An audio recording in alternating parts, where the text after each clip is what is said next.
Bem-vindos, irmãos, a mais um programa Passo a Passo com Jesus. Da Terra Santa, da Terra amada por Deus, nós queremos mandar para si que nos assiste através do sistema Canção Nova, em Portugal e no Brasil, uma bênção especial. E hoje, com um sabor especial, porque celebramos Cristo presente na Eucaristia. Apesar da Igreja ter celebrado esta solenidade na passada quinta-feira, nos nossos países, esta solenidade celebra-se hoje. A Eucaristia é ela sempre uma recordação de Cristo presente na Eucaristia. Trouxemos-vos hoje, no nosso programa, até o Mosteiro das Clarissas, em Jerusalém. Estas mulheres que têm a vida dedicada à oração querem ser para nós um exemplo de colocar o centro da nossa vida no sacrário, onde Cristo está presente, dia e noite, esperando por cada um de nós. Então acompanhai-nos hoje em mais uma jornada da nossa meditação do Evangelho Dominical. A solenidade de Corpus Christi foi instituída pelo Papa Urbano IV no ano de 1264.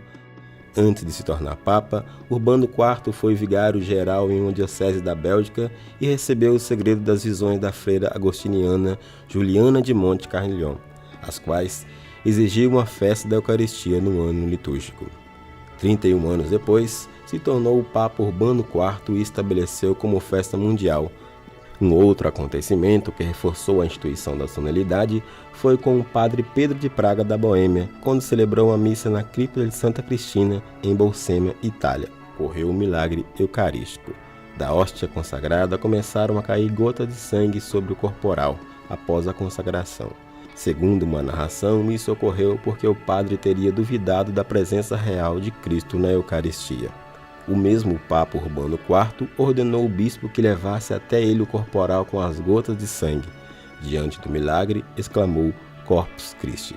Em 1317, o Papa João XXII publicou o dever de levar a Eucaristia em procissão pelas vias públicas. Uma tradição antiga, muito comum no Brasil, herdada de Portugal, é a decoração das ruas para a procissão de Corpus Christi. Muitas cidades enfeitam suas ruas centrais com quilômetros de tapetes feitos de serragem colorida, areia, pó de café, farinha, flores e tantos outros materiais. Um dia de manifestação pública na fé em Jesus vivo, ressuscitado e presente na Eucaristia. Celebramos então hoje a solenidade do corpo e sangue do Senhor Jesus. O sacramento da Eucaristia traz até nós este grande milagre de um Deus que se faz pão, de um Deus que se faz vinho, para ser nosso alimento. Escutemos o que nos diz o Evangelho deste dia.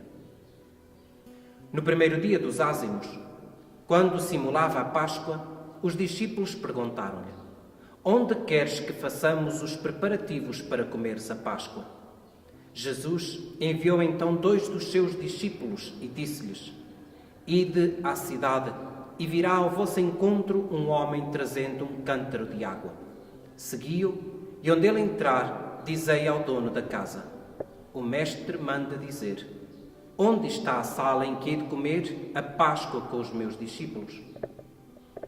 Há de mostrar-vos uma grande sala no andar de cima, mobilada e toda pronta. Fazei aí os preparativos. Os discípulos partiram e foram à cidade. Encontraram tudo como ele lhes dissera e prepararam a Páscoa. Enquanto comiam, tomou um pão e, depois de pronunciar a bênção, partiu e entregou-o aos discípulos, dizendo: isto é o meu corpo.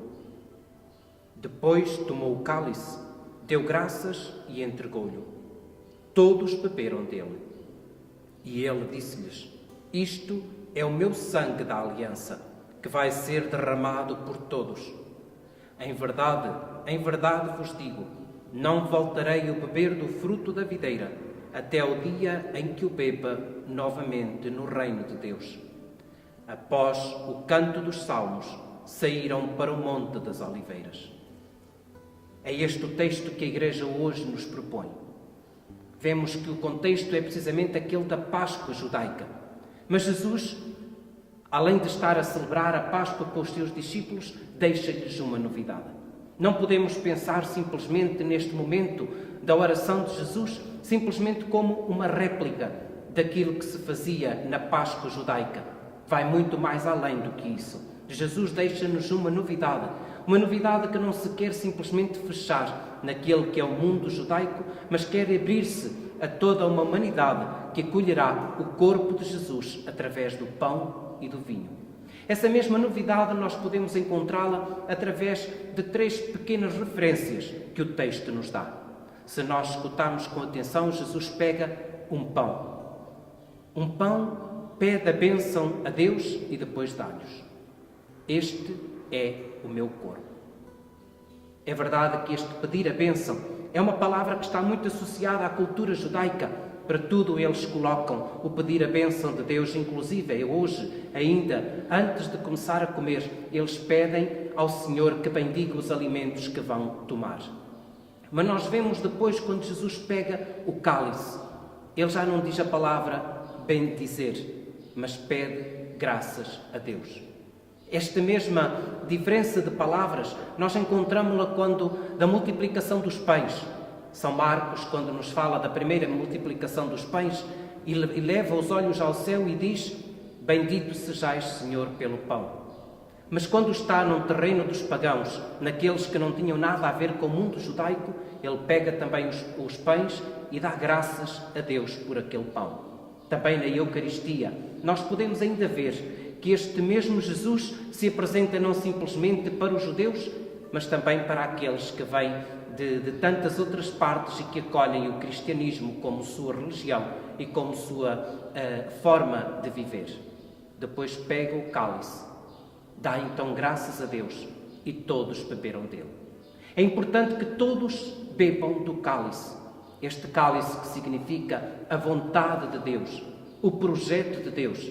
Então na Eucaristia nós não vemos simplesmente um grupo restrito, mas vemos toda uma humanidade que acolhe, é chamada a acolher este dom que é o dom da Eucaristia e a todos beber deste cálice, que é o cálice da aliança, é o cálice da vontade de Deus de reunir todos os homens. Todos, então, somos convidados a fazer parte deste grande banquete, a reconhecer naquele momento de Eucaristia que nós tantas e tantas vezes participamos e que não somos capazes de valorizar toda a intensidade que este momento nos traz. Olhai, é um Deus que se faz pão, é um Deus que se faz vinho, e esse pão e esse vinho serão aquele que irão nutrir a nossa fé, dia após dia. Eu recordo aqui as palavras do agora São João Paulo II, que ele dizia que em cada momento de Eucaristia que acontecia era um milagre que acontecia na vida daqueles que participavam. Não importa ser uma grande catedral, não importa ser um simples altar do campo que nós formamos, às vezes nos nossos grupos de oração para celebrar. Em todos eles se dá um verdadeiro milagre. E não é aquilo que todos nós procuramos, milagres. A verdade é que ele acontece na nossa vida todos os dias. Este milagre que aparece diante dos nossos olhos e que nós não somos capazes de reconhecer essa beleza de um Deus feito alimento para cada um de nós. Qual é a religião que ao longo dos milénios, ao longo da história da humanidade, teve esta relação com a sua divindade? Um Deus que por amor se fez homem, se entregou e morreu. E hoje, um Deus que se faz pão, a fragilidade do pão. Um Deus que se faz vinho, este pão e este vinho que querem ser o nosso alimento. Então reconheçamos a beleza que é. E sempre que nós entrarmos dentro de uma igreja, olharmos para o sacrário, sintamos que ali Deus está presente. Sempre que nós participarmos numa Eucaristia, sintamos este dom de Deus que desce através da figura do sacerdote sobre o pão e sobre o vinho e que depois é dado a cada um em alimento. Não tenhamos medo de debruçar os nossos joelhos dentro da igreja, de nos inclinarmos diante do sacrário, de pedirmos ao Senhor que está ali escondido, mas sempre esperando por cada um de nós. E aí sim, no segredo da nossa oração, no encontro pessoal com Jesus, nós podemos ter a certeza de que esta Eucaristia é o antídoto, palavra também usada por São João Paulo II, para todos os problemas que nós possamos ter. Que este alimento seja verdadeiramente o antibiótico, o antídoto para todas as nossas doenças, para todas as nossas dilemas interiores e ali encontrarmos a força. Então hoje, aqui desta igreja, onde o Senhor é colocado como centro da oração através destas mulheres que rezam constantemente aqui, nós vos damos esta bênção do Senhor Jesus, em nome do Pai e do Filho e do Espírito Santo. Amém. O Christian Media Center tem a missão de levar ao mundo a mensagem da Terra Santa, a terra do Quinto Evangelho. Transmissões, reportagens, notícias, documentários, atualidade da Igreja e da vida cotidiana dos cristãos da Terra Santa. Você pode nos ajudar nesta missão, fazer conhecer e difundir a mensagem da Terra Santa. Ajude-nos. Visite o nosso site